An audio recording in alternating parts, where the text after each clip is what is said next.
Uh, Yeah, I'm not gonna lie, lately I've just been getting a lot of blowouts and like unsuccessful dates.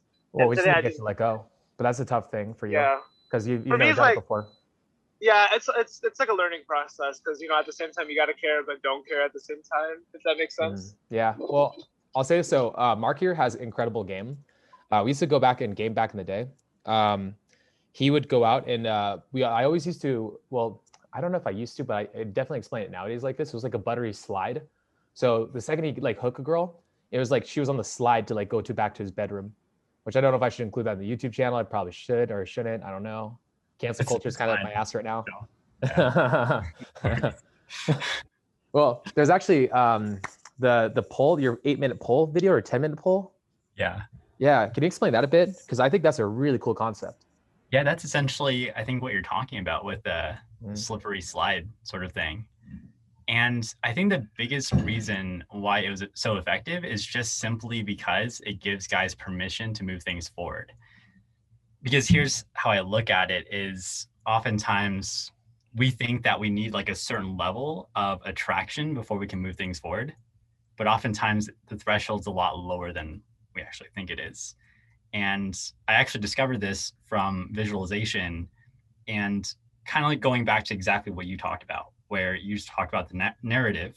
I was able to change my own narrative through my subconscious influence by being able to rehearse essentially what I perceived as my future version of myself. So basically what I'm saying is you act consistently with your identity. So if you're allowing yourself to identify with a different process or different behavior set, then you can start acting in accordance with that. Because oftentimes when you visualize, your subconscious can't really distinguish the difference between reality and what you think about. And so tapping into that power or that leverage allows you to actually accelerate the process of being able to identify with that future version of yourself. So to explain it long story short, I was doing that for about 60 days. And this is around the time that you were there as well, when you first came with Todd. I was actually going through that process of visualization because it worked for me in sports. So I decided to apply it for this context of dating, pickup, game, and all that.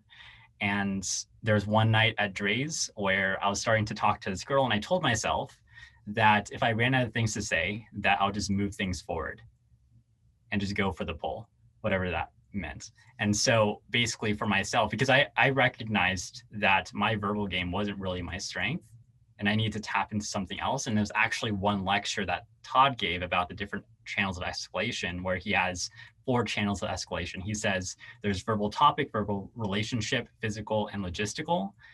And I thought, well, what if I focused on physical and logistical because my verbal is not that strong? And that's what I did. So essentially, I was talking to that girl at Dre's, and I was like, all right, I'm running out of things to say. I'm just going to go for the pull. And I took her hand and then just walked for the exit, and she just went with me. And I was like, what the heck? Like, I can't believe that was actually possible. I don't think I ended up hooking up with her, but it was one of those moments of realization where I was like, why don't I do that every single time? And so that's when the wheels started turning, and I essentially consistently started to do that, where anytime that I felt like I was running out of things to say, I'll just move things forward to see what would happen. And I started pulling consistently around that time because I was actually going through a dry spell. So that's essentially how I came up with it. And the 10-minute pull process is just iterations on that, because I tried to basically strip away everything that was noise, because there's a lot of noise in the industry, I believe. Yeah. There's a lot of things that are just marketing material that aren't really necessary to get the result. Like if you're really trying to learn how to pull, then there's really only a few steps that you need to do. Same thing with business. It's like essentially what it comes down to is getting people on a sales call and being able to close the deal. Same thing with pickup. It's, there's a series of steps or actions that you can take, and that will get you the end result. So I focused on those things, and that's essentially what the 10-minute pull is. It's like, hey, Marcus, I have a question real quick. Yeah. I remember this analogy you made. It's what like really made it click for me, where you talk about game is like golf. Yeah. Can you delve a little bit more on that? Yeah, for sure. So the way I see it is game is very similar to golf in the sense that a lot of times most guys focus on the drive And this is the same with golfers too. Most guys go to the driving range and they'll hit like 100 balls with their driver without focusing on their short game. They won't focus on their approach shots. They won't focus on their putting or their chipping or recovery shots. And so what actually ends up happening for most golf amateurs is that, yeah, they have an impressive drive, but they're actually not able to get the ball in the hole effectively. But you notice the pros, they're always practicing their short game. And so essentially that's the way I saw it with game or this pickup context is instead of focusing on the opening and the flashy stuff and the attraction and qualification and push pull and all of that, I decided to focus on what's actually going to get me the result is taking this girl home. And so that's the short game. That's how I see it. Logistical escalation instead of physical and verbal escalation. Mm-hmm.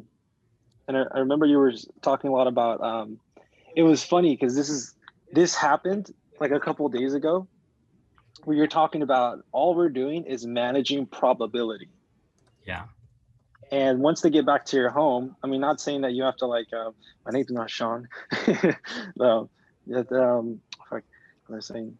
That is, if you can pull, doesn't mean you have to like, have like, doesn't mean that you're going to force something, but the odds are in your favor. And I remember when you were saying that, I was like, that makes so much sense. Because I remember times before I even got into game where I got, results and it was all logistical, just like how you were saying. The odds was just in my favor. Yeah, definitely. I think probability is a huge factor because when you really think about it, if I go for the pull 3 to 4 times a night and the average guy, like you could even think about how many times do you on average go for a pull every night that you go out? A lot of times it's 0 to 1. That's what I found with the average for most guys. But when I'm really going out to pull, I usually go for it 3 to 4 times if I get to that point. Like I'll just keep going. And so I actually have a 3 to 4 times more likely chance of pulling that night. All right. So you actually made a lot of really good points. And I'm going to say this too. I think a lot of people reiterate time and time again about like all the little shit that doesn't matter. There's actually a book, Good to Great. I think it puts this really well. A good teacher can teach you everything about a certain subject, but a great teacher teaches what you need to know. And when I was doing the RSD thing, I remember I actually had information overload for a long time, and it actually fucked my game up for a long time, and it put me in my head a lot. And so what I ended up doing was I made a tier system of how important the information was, and I made a 4-point tier system that helped me out a lot. So bottom tier, so our 4th tier is like basically like stuff that doesn't matter. Like basically this guy thinks it matters. It's like what a natural will give you. Like what did Eel Stifler used to say? Act like a black guy. And it's like, that obviously doesn't help anybody out. Then there's a 3rd tier, which is like might help him out, but won't help you out. So it's like more of a personality thing. Then the 2nd tier is like a 1% to 2%, which is like maybe, I don't know, NLP, I don't know, using the girl's name in a conversation, things like that. Then there's the big 4th tier ones, which the 4th tier, and the most important are like the fundamentals, like eye contact, polling, logistics, having a life around you that's fucking awesome. So when you talk to the girl, you have that like oomph behind your approach, things like that. Those are like the fundamentals of what makes you really good at this kind of shit. And a lot of guys, like I try to, well, field reports too, field reports. I try to make videos about field reports. And the sad thing is that nobody watches those fucking videos, and they're so fucking important. It's so important. I watch them. You watch them. Field reports is a huge because you work hard. And I think we had a similar approach because there was one night where I was just like, I'm learning way too much. I'm going to trainings every night, but I feel like there's not enough time to apply all these concepts, and there's way too much floating in my brain right now. So I took a night off. I remember I was back at the trap house. Not sure if you remember that, but it was like back at the Onyx, and I took the night off and I just wrote out everything that I knew about game. I just was like, I need to organize my thoughts here. And I basically distilled things down to the first principles. Like, what do the people that I know, what do they have in common in terms of their effectiveness? And I was actually including people that I knew from high school that didn't know about game. I was including guys like, Kevin or other coaches as well, where they didn't really have a structure to their game either. They were just going mostly by their intuition. Like Kevin, very unstructured in terms of he didn't really study the theory. He was just like purely intuition, but got massive results. And it was interesting because he was able to take coaching really well. And I think it's mostly because identity always trumps technique. And when it comes down to that, and this is actually something that we were talking about internally within our company when it came to sales, is that we would rather have someone who has a strong identity and poor technique than someone who has great technique and poor identity any day when it comes to sales. So when you mean I'm sorry, when you mean identity, like I don't know, I'm having like shitty connection issues, but I don't know if you said this about identity. Does that mean like your personality, just who you are as a human, like as a person, or? It's part of that, and it's also mostly because how is your personality? How does that come into play? Because essentially your personality is how you perceive yourself, right? And this is actually what Levi was talking about earlier when it came to the narrative. And that's very similar to the identity concept, because how you perceive yourself is how you're going to behave. It's kind of like what Joe Dispenza says, how your personal reality is defined by your personality and vice versa. And so essentially the way you perceive yourself and the way you perceive the world is essentially your identity. And that's how I'm defining it. I'm not sure if that answered your question. So basically what I'm getting is your identity is just the way you carry yourself, your self-confidence, you know, your belief system, like kind of what Denton says, just like the self-esteem, being like 11, 12 out of 10 guy, thinking you're God kind of thing. Is that what identity is? That's what I'm thinking. That's what I interpret identity. It's some of those things. So my own interpretation of it, not to like, you know, I know exactly what you're talking about. KWOW had like a really fucking cool ass energy about him. So there's this term RC used to use, the self is always coming through. And the person that you are on the inside will exude and come through. You can have like all the technique in the world, but if you're on the inside like a dark worm, or you need something from people, or you have negative energy. So if you're constantly sad, depressed, if you talk to somebody and you have this like, I need them to be my friend, or I need them to date me, or I need them to do something for you, it comes across manipulative. And even though you're doing everything technically right, you might act like Brad Pitt. You on the inside, you aren't. It'll come across subtly off. Like if you ever talk to a sociopath, like an actual like sociopath who's kind of a little bit more, I don't know. I've met a few, and they'll be really good at first. They'll be really good at talking to them for maybe a short period of time. But once you start talking a little bit more, you can start getting a subtle off feeling as you talk to them. And it's always just like it's almost makes you uneasy. So in that kind of way, it's like you want to make sure the person you are on the inside matches the person you try to exude on the outside. So you want to make sure that so right now, like with you, we're trying to get you to the point to where when you talk to a girl, you don't need her to like say that you're cool. She can tell you fuck off, and you're just like like you're just like cool, and you just move on to the next girl with that positive energy. Or maybe like maybe you're talking to like me, and you're like you think I say some stupid shit, and then you call me out for it because you're authentic through and through, and you're not afraid of losing me. It's like risking offending people to remain charismatic in a way. It's like you're willing to, like, even though you have a lot of positive energy and you want to be a good person, you're like, maybe you have really good self-esteem about yourself. You're not a pushover, essentially. Like you're not gonna bend to try to get some kind of outcome from somebody for that reason. Now you're gonna come across a lot more authentic and a lot more punchy with girls and a lot more punchy with people. People are gonna get that energy off you. That's actually why Hunter is so powerful. My brother. Yeah. For me, it's like I have an issue of just like confronting people and just being more. I was like, confronting people, because like I'm always, because especially with my friends, I'm always afraid of like coming across as like an asshole and then ruining the relationship kind of thing, making things awkward. But I don't know if you have any tips on that. Yeah. Oh my God. Mark. About ruining the relationship. This is in general, just being, like you said, having more, like what Denton said, just being more out there, you know, just like risk offending people, you know, like putting your opinion out there. Well, here, Mark, I'll explain it to you. So my idea is so for me, when when guys talk to women and they come across maybe creepy, or maybe they run out of things to say, a lot of the times what it is like they don't think they're of value when they talk to the girl. They're not coming across as the prize versus they're the seller, not the prize. Or maybe another way of saying is like they think they're lower value than the girl they're talking to. And for this reason, what they do is they get like they start becoming reactionary to the girl. So the way that I kind of train a lot of my guys is that I push them the opposite direction.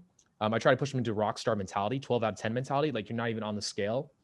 And that way now you can be charismatic, fun, and free because you don't care if you have the girl because like you already assume the girl now likes you, but now do you like her?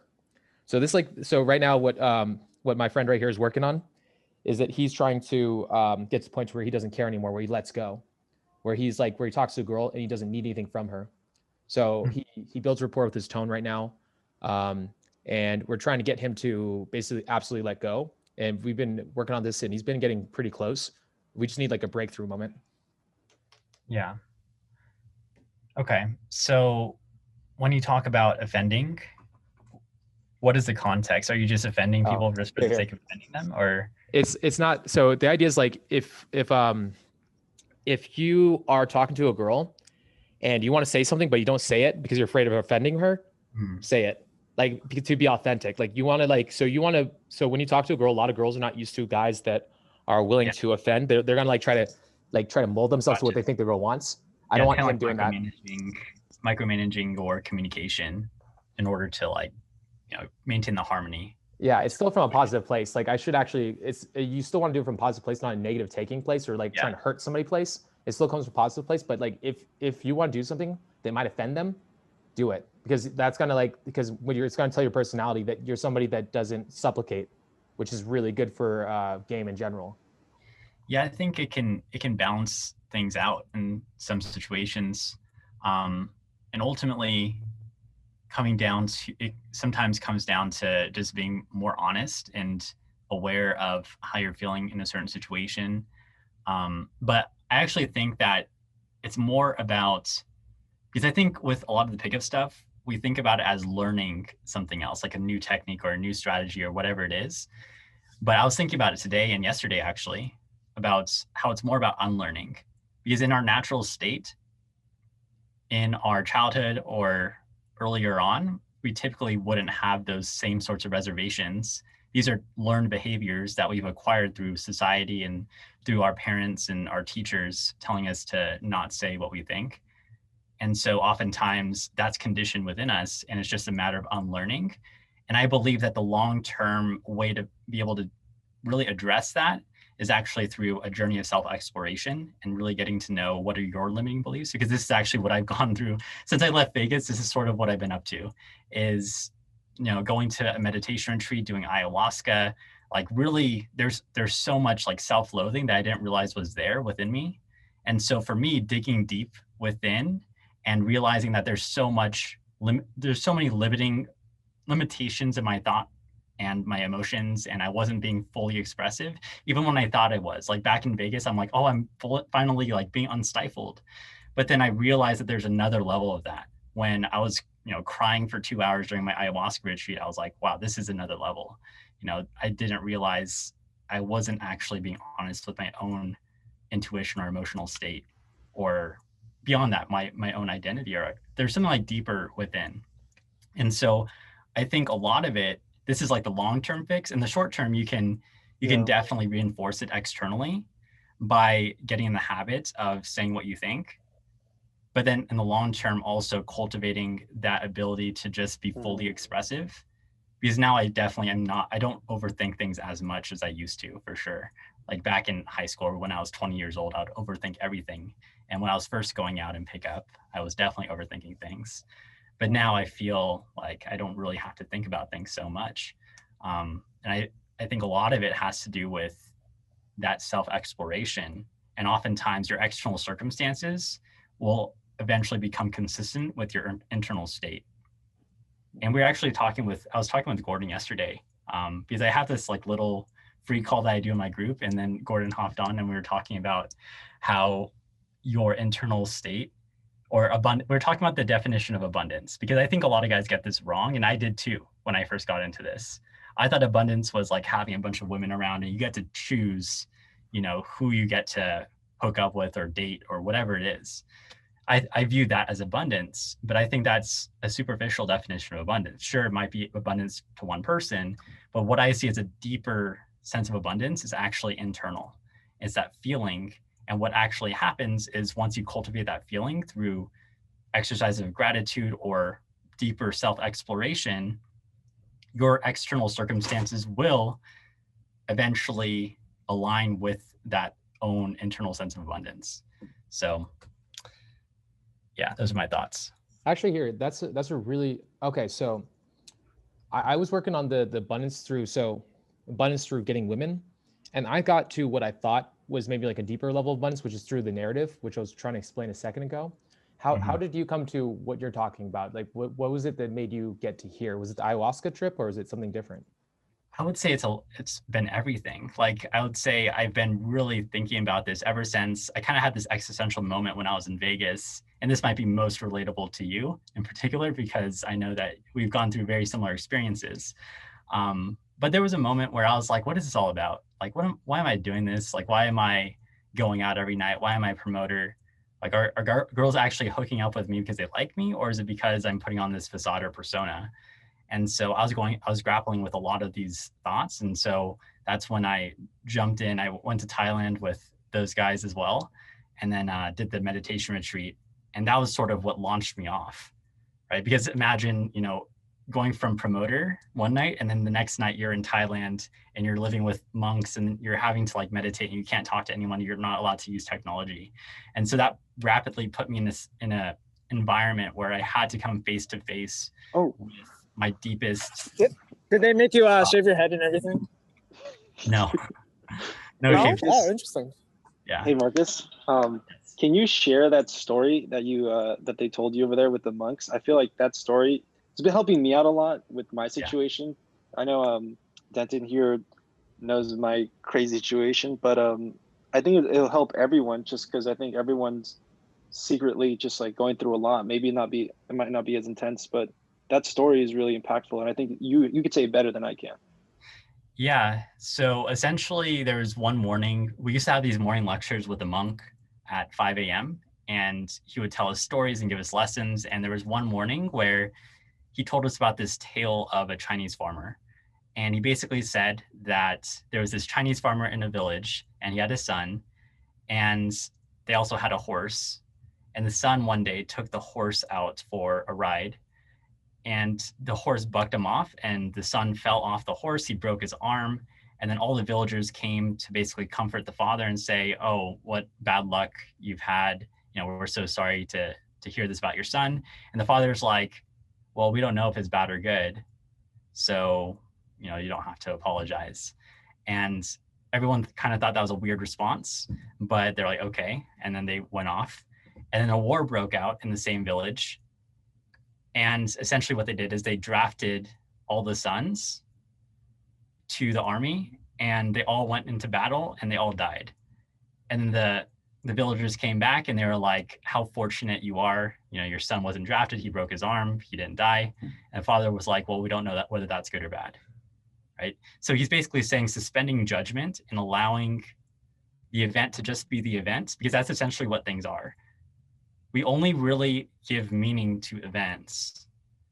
And that's really just the meaning of anything. So here's a relatable example with approach anxiety, right? So we give the name approach anxiety to that sensation of maybe some clenching in our stomach, or some uncomfortable, or maybe it's not even uncomfortable. It's just some sensation in our stomach or our gut or solar plexus when we see a cute girl. And maybe it's the dissonance between our feeling of wanting to approach her and our rational mind telling us not to. And so we give that name though as approach anxiety, and we start to feel anxiety, which is like it's a very strong way to put it. It's like a medical condition when you say it's approach anxiety. But if instead you said it's approach excitement, then same sensation, but slightly different perspective, you give a different meaning and possibly change your behaviors or actions around that. So, and then when it comes to good or bad, same sort of thing. It's like, if we suspend judgment and just allow the event to be an event, we get to choose a meaning to the events that happen.